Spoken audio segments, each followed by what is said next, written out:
That's a hot chocolate journey. We're searching for the greatest hot chocolate in the world. Today our journey brings us to Boulder, Colorado.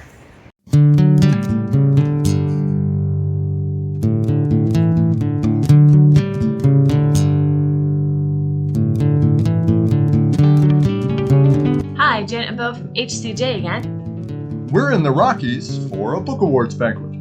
Oh, it's an honor to be nominated. But it's always more fun to win. So first up, near the beautiful Front Range, is Peace, Love, and Chocolate.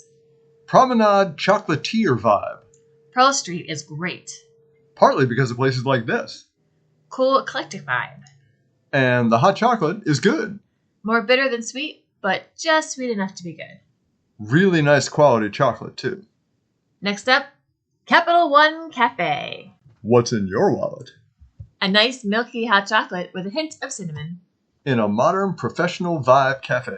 Great spot on the Pearl Street Mall, too. Next up, Rocky Mountain Chocolate Factory. It's a bit on the nose. Hey, when in Boulder. So the RMCF is a chain, and we haven't always had good experiences at their other locations.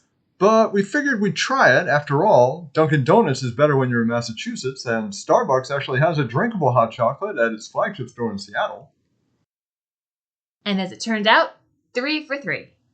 Thick, dark, chewy, and wonderful. Note to chains. Do it like your namesakes. Rocky Mountain Chocolate Factory in Boulder is a 4.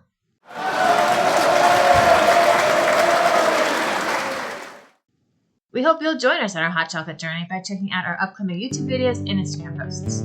Tell us, Buffaloes. What did we miss? Remember, when searching for your favorite hot chocolate, keep 2 things in mind. It's gotta be hot, and it's gotta be chocolate. Take care.